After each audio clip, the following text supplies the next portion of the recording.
Okay, I am here on tiermaker.com and I've put all of the episodes down here, 1 through 8, and I've divided it up into 3 different tiers.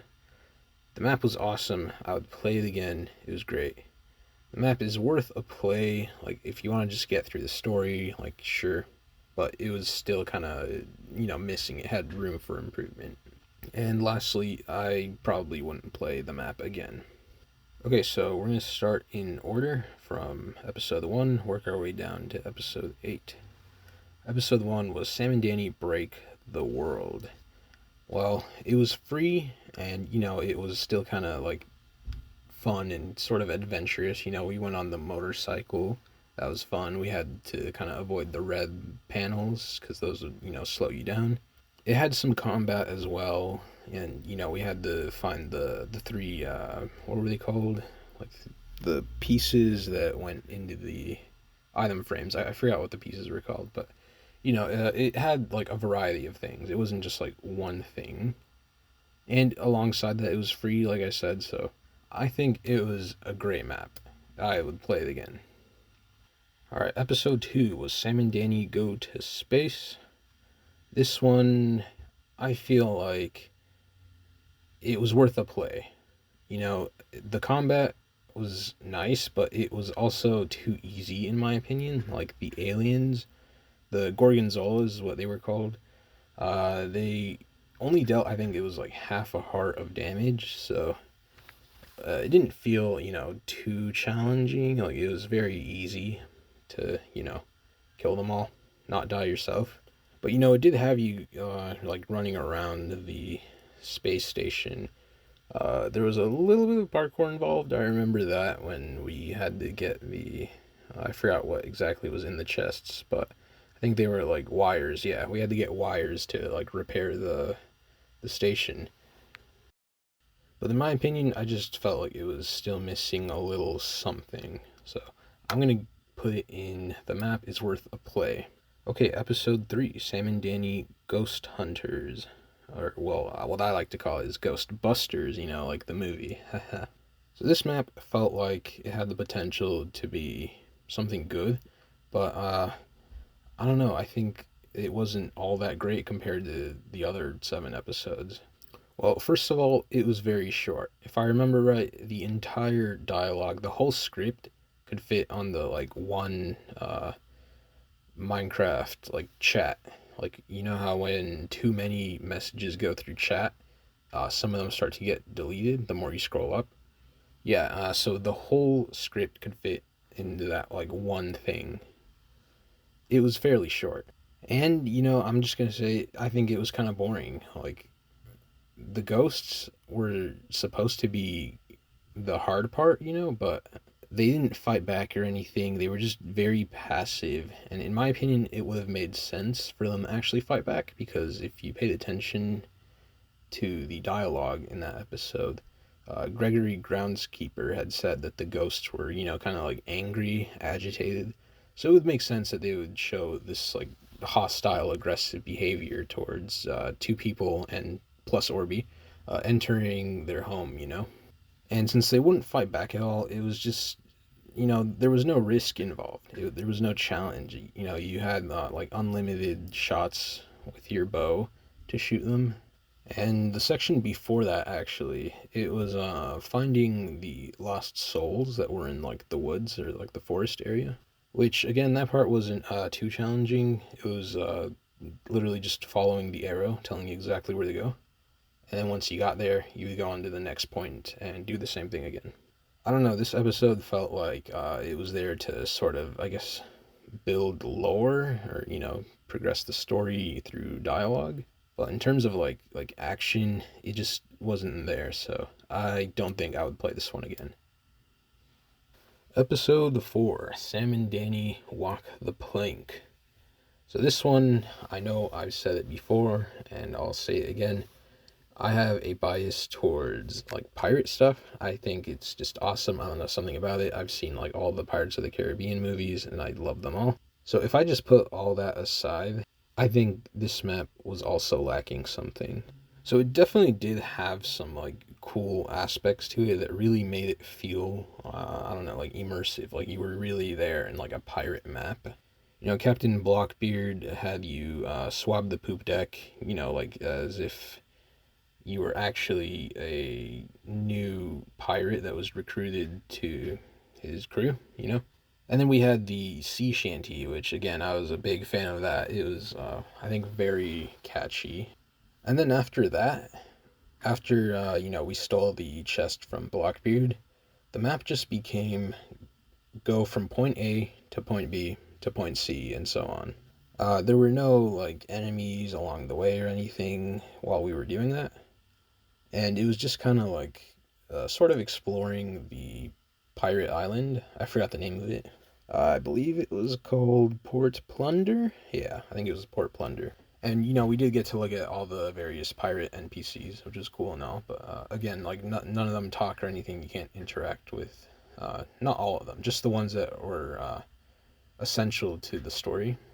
But after you're done going from point A to point B, then you go to the cave, the underwater cave, and you fight that undead pirate. It was like a skeleton. And that part was supposed to be like the action moment, but it was similar to the second episode, Sam and Danny Go to Space, where it just wasn't very challenging. It was a single enemy, it moved very slow, and it only dealt half a heart of damage. So again, this one just didn't feel that challenging.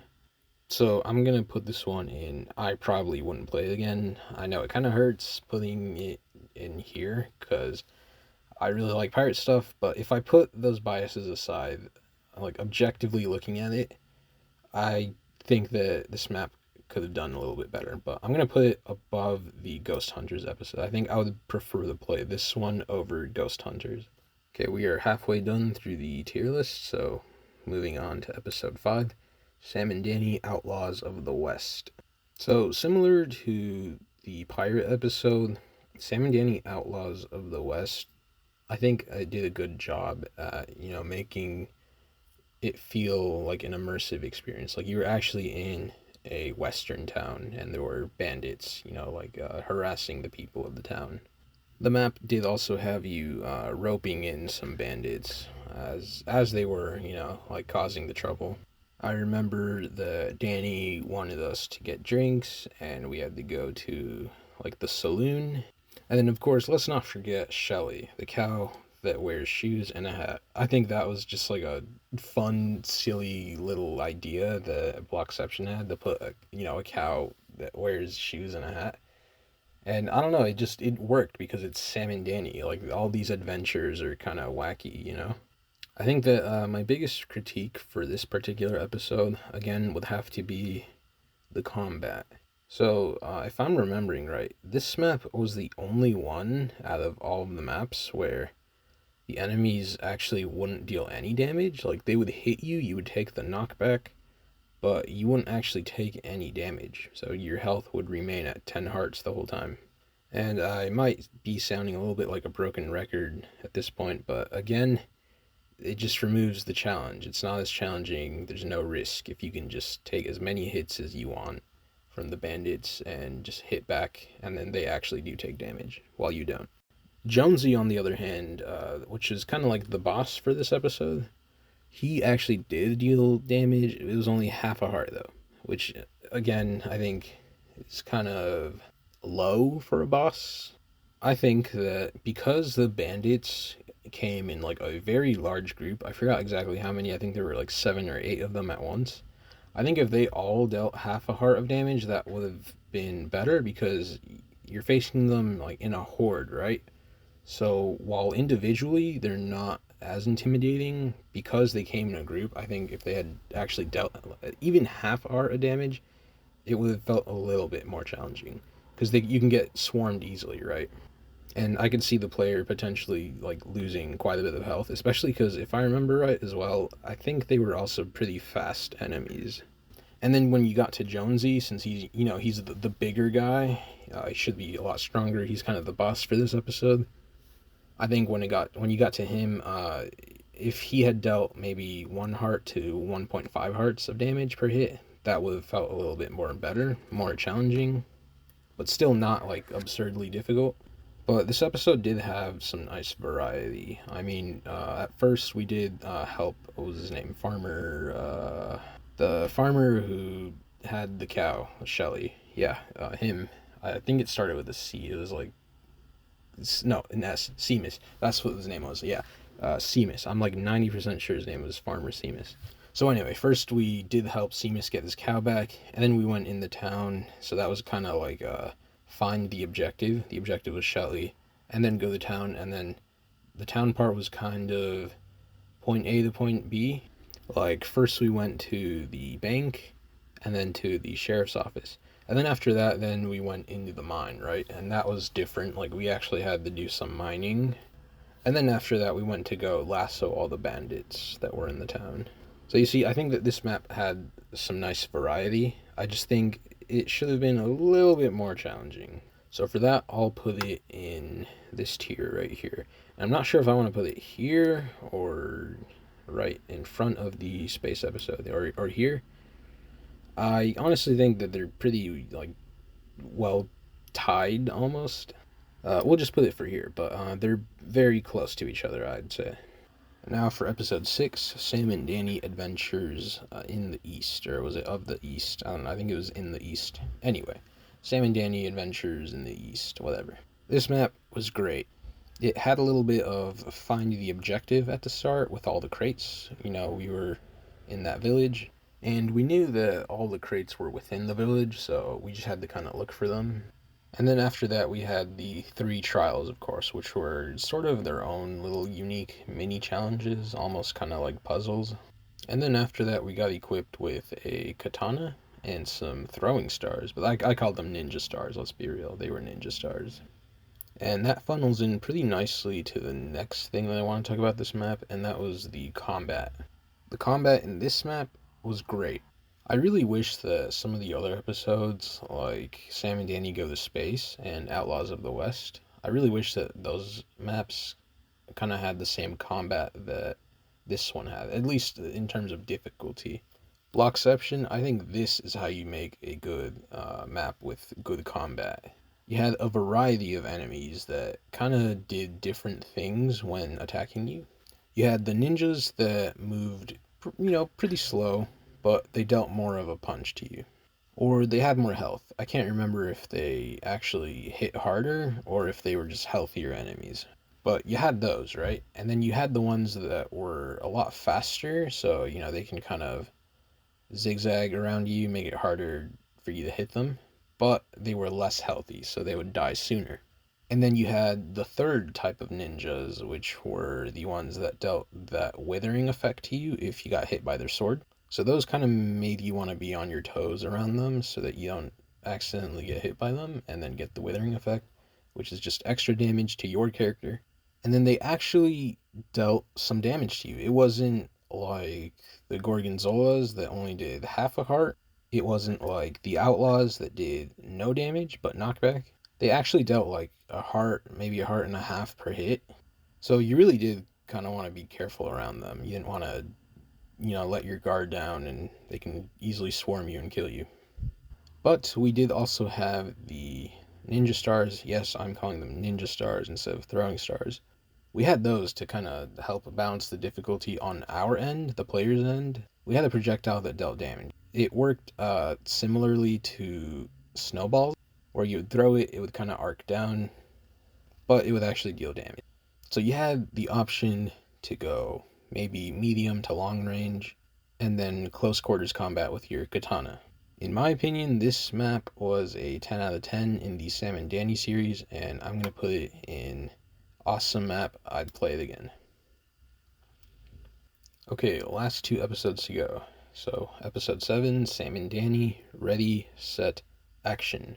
This one, in my opinion, felt more story/lore heavy rather than action heavy. This one did have a little bit of combat, but it wasn't anything too difficult. But besides the combat, we did have some puzzles, like when we were getting the lights to work in one of the sets.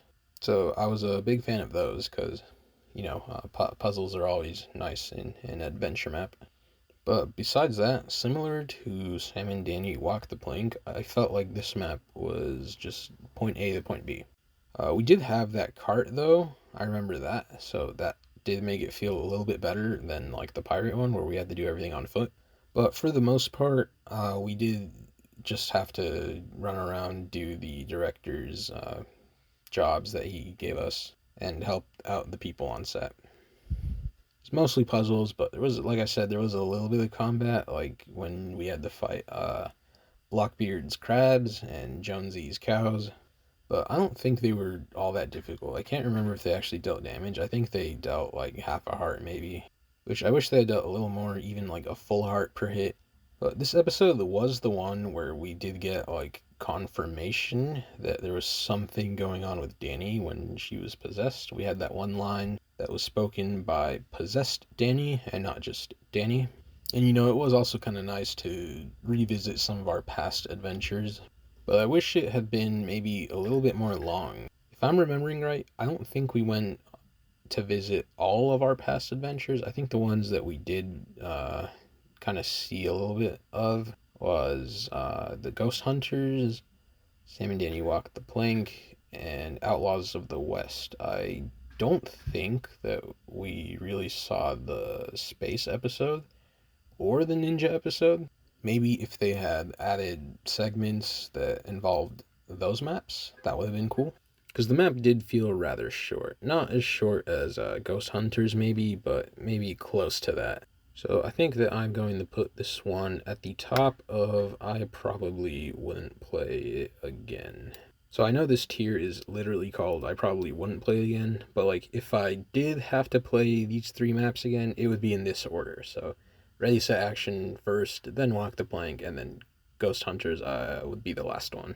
Okay, now for the final episode here, Sam Danni Circus Mayhem. So this map, again, trying to put my biases aside of like circus stuff and clans, I think that this map was amazing too. So first of all, we had the 3 mini games. Those were all pretty unique, I'd say, from one another. So the first one, I forgot the name of it, but it involved the hoppers. It was pretty easy, I'd say. You just literally had to aim the rubber balls right at the hoppers and then right click. But it still was a mini game nonetheless, so it still felt kind of fun. For the second mini game, I believe it was called Mob Sniper. That one I think was fun. It was actually challenging. It was like a good amount of challenging. And I did like that there were, kind of like 3 different levels of difficulty in that minigame, and each one gave different amounts of points. I really like that because it did feel more rewarding to hit shots on the creeper. But yeah, really great minigame overall. And now for the third minigame, I forgot the name of that one. So maybe it was just me, but I felt like I kind of sucked at it. I don't think it was too difficult. I think it was just me being bad at the minigame. But yeah, we had to kind of time as well as aim for the carts, the mine carts, and we had to time our right click with the fishing rod. But when you did actually like pull in the mine carts, it did kind of feel rewarding to see that you got a point for that. So the mini games were really good. And then after that, we had to do some additional tasks, which involved getting our fortune read and repairing the roller coaster. And then came the show at the big top, and that show was awesome. I mean, before that, we found out that the ringmaster actually did have brothers, at least I think, because we did see the 3 dudes in the different clothes walk into the big top as we were speaking to the ringmaster, so clearly those were actually like other people, probably his brothers, as he says. But the show itself, I think, was kind of cool. I mean, we had like the fire just spawn in out of nowhere in a ring around the ringmaster. We had like the dancers around him, and then the elephants as well. We had like lions, and then the guy on the motorcycle who jumped through a hoop that was on fire. That was really cool to watch. Oh, and Blockception, if one of you who works for Blockception is watching this, for any future maps, I know this one was obviously like old, it's kind of dated, but for a section like that, like the show, the cinematic camera is the way to go. But anyway, this map had an awesome variety of gameplay, and I think it was a 10 out of 10 in my book, and I'm going to put it at the top of awesome map, I'd play it again. There you go. This is my official tier list for the Sam Danni series. Thanks for watching me rank every single episode of this series. And if you want to, leave a comment saying whether you agree or disagree with some or all of my placements here. Do you think that each episode deserved the placement that I gave it, or would you put it somewhere else? I'm curious to hear what you guys thought of each episode. But yeah, thank you for watching my tier list of the Sam and Danny episodes. Take care, everyone, and bye-bye.